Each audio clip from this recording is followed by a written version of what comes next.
a musicoterapia, por exemplo, para aquelas crianças que são portadoras aí de alguma deficiência? Como que ela age? Vamos falar assim nesse contexto. Com certeza, se a música traz benefício para a criança que vem ali com esse desenvolvimento, como que é descrito nos livros, né? A gente fala desenvolvimento típico. Então é aquele que veio com um caminhar dentro do que é esperado para cada fase do desenvolvimento da criança.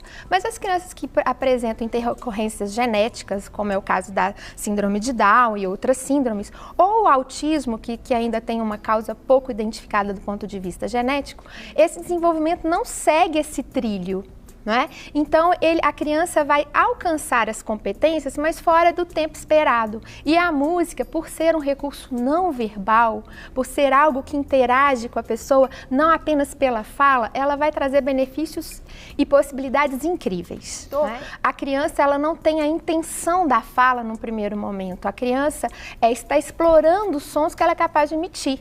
E quando ela fala um mamã, ela percebe o impacto que aquilo causa no outro. E essa resposta afetiva da mãe, que ouve pela primeira vez o mamã, e aí ou ela então já... o papá, porque ali ela não tem a mínima noção do que é. Ela só replicou ali um som, né? Ela está brincando com o equipamento que ela trouxe, né? Que é capaz de emitir som. Ela está explorando, como ela explora a mão, como ela explora todo o seu corpo. Aí quando ela vê que a família, então, fez a festa e tudo... Opa, isso foi legal. Isso. Então, identifica mamã, papá. Isso. Né? E aí, esse retorno afetivo, esse deslocamento que ela provoca no entorno, é que vai fazer com que a criança tenha insights do ponto de vista de aquisição de linguagem. E a criança que apresenta esse desenvolvimento alterado, ela com certeza vai precisar de mais estímulo nesse sentido. E a musicoterapia é, sem dúvida nenhuma, a melhor forma de trazer essas crianças para esse universo do lúdico, para esse universo do som, através dos instrumentos musicais. Agora, Simone, você trouxe essa simpática caveirinha aqui. Isso, é a Siegfrieda. É a Siegfrieda. Siegfrieda. Fininho, dá só um close aqui. Siegfrieda. Alô, pessoal de casa. Você trouxe a Siegfrieda para nos mostrar a forma como se dá ali a influência, né, da música no nosso cérebro. Isso. Então, como que a música influencia o nosso cérebro, usando aqui a nossa simpática, linda Siegfrieda, de olhos verdes. São olhos verdes dela aí? Só pelo reflexo ali da TV Ela tá com mesmo? sombra amarela, mas na verdade... então é fashionista também esta...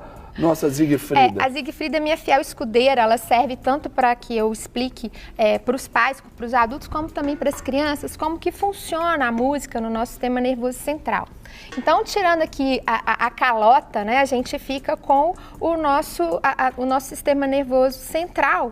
E aí a gente tem algumas partes que são muito fáceis da gente explicar. Esse aqui é o nosso tronco encefálico, né?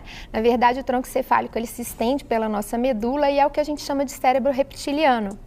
É aquele que é responsável pelo nosso piloto automático. Pastor, você está pensando coração bata, olhos pisquem ou você... Não, isso já vai automaticamente. Tudo no piloto automático, não é? Então, quem é responsável por isso é o nosso tronco encefálico. E o nosso tronco encefálico, então, percebe a música do ponto de vista de preservação. Então, aquilo que faz com que a música, um som, nós estamos no estúdio, está silencioso. Se cai alguma coisa, ou se a gente ouve um chocalho, um barulho de um chocalho, a gente vai assustar porque o som não é esperado. Como a gente está no estúdio, a gente não vai pensar que é uma cobra.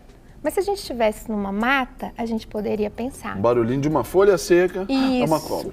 E aí o que faz? O nosso tronco encefálico vai acessar dois mecanismos, ou de luta ou de fuga. Porque ele é o nosso instinto de preservação. Então, o som entra primeiramente através da nossa audição e atinge o nosso sistema nervoso central através do tronco encefálico. Depois, a gente tem o outro sistema, que é o sistema límbico, que é o nosso cérebro emocional. Que é o que nos dá o sentido de limite, de fome, de saciedade em algumas situações e até do prazer, até sexual, né? Isso. Então, aqui no nosso sistema límbico, está todas essas partes que a gente vai ligar o som às emoções. Porque a gente vai pensar, por exemplo, é uma cobra e eu tenho muito medo de cobra. Então, já medo. Aí aqui o som entrou e a gente vai captar do ponto de vista, ou eu não tenho medo de cobra, Eu acho super interessante, cadê a cobra? Não é? E aí o nosso neocórtex, que é a nossa camada cinzenta, ele já vai pensar, peraí, mas se é uma cobra, eu já sei que a cobra coral, cobra que realmente tem veneno, tem isso, isso e aquilo de dica visual, eu aprendi muito sobre cobra. Então o nosso neocórtex, esse som, essa música vai ser analisada de um ponto de vista de cognição superior, não é? Aí é por isso que, por exemplo, a música está tão ligada, por exemplo, ao amor. Aí vem aquela música romântica, Only You. Isso. Aí você já pensa, não, o amor está no ar e tal, não é assim? E do ponto de vista da criança, logo, logo, ela vai ligando os eventos sonoros aos eventos emocionais, né? Então, a criança que apresenta esse desenvolvimento que não está ali transcorrendo da forma esperada, mesmo que a mãe não identifique ainda isso como sendo um possível transtorno, a musicalização é uma ótima forma de acessar. E a musicoterapia, principalmente para as crianças que apresentam algum tipo de intercorrência, vai ser talvez um divisor de águas, uma maneira, um espaço onde a criança vai se construir enquanto sujeito, vai se perceber, né, como diferenciado. E quando a gente fala, por exemplo, para nós adultos, a música ela influencia até, por exemplo, o nosso consumismo. Isso, como com que certeza. Funciona? Esse estudo do background, né, musical, o que é que vai ser interessante para uma loja, que vai fazer aquele público comprar mais naquela loja, né, ou até alguém não comprar em alguma loja, né?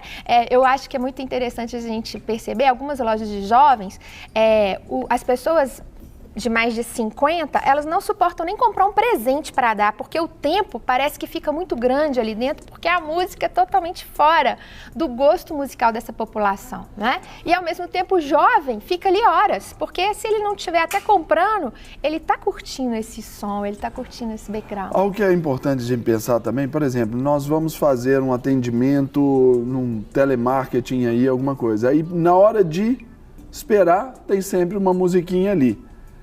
Essa musiquinha, ela também tem a sua finalidade, vamos dizer assim, terapêutica para aquele fim específico. Produz isso mesmo na sua eficácia ou na sua proposta? Na verdade, ali ela não é terapêutica, ela está visando uma questão de marketing. O marketing, ele estuda todos os aspectos do ser humano, né? Inclusive a música, né? E a gente não tem dúvida hoje de perceber o quanto a música pode fazer para agregar, né? A própria música gospel, não é? É um diferencial, o valor que a música tem dentro das igrejas protestantes, né? Sim. Porque ela agrega, ela realmente traz, né? E a musicoterapia, como você mesmo disse, ela se diferencia desse uso da música para marketing. Lógico que pode ter, eu não conheço no Brasil algum musicoterapeuta que trabalhe nessa área, mas eu acredito sim que a musicoterapia seria muito útil nessa área de trabalho, né? É um campo de trabalho que vai se abrir provavelmente. A ser bem explorado. A ser bem explorado pelo musicoterapeuta.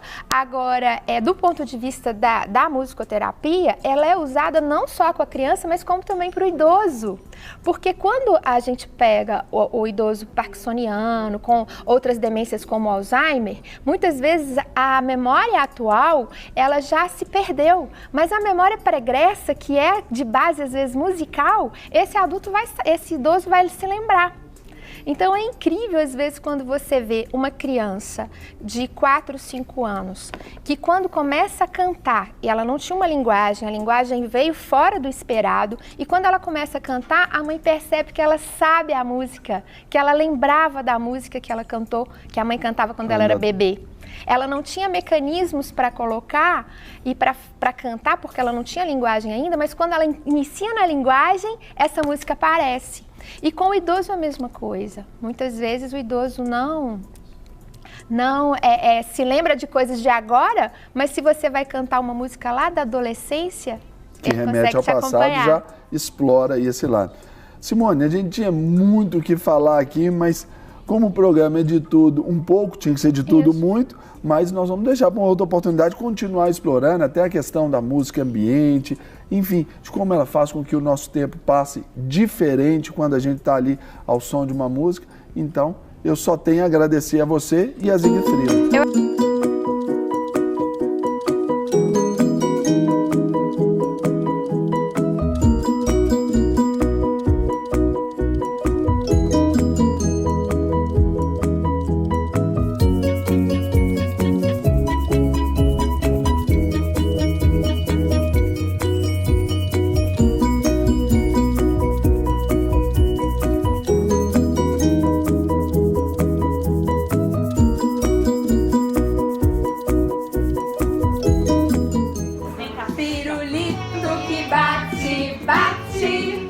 Pirulito que já bateu. Quem gosta de mim é ela. Quem gosta dela sou eu. Agora o pirulito vai ficar lá em cima, lá embaixo. Pirulito que bate, bate. Pirulito que já bateu.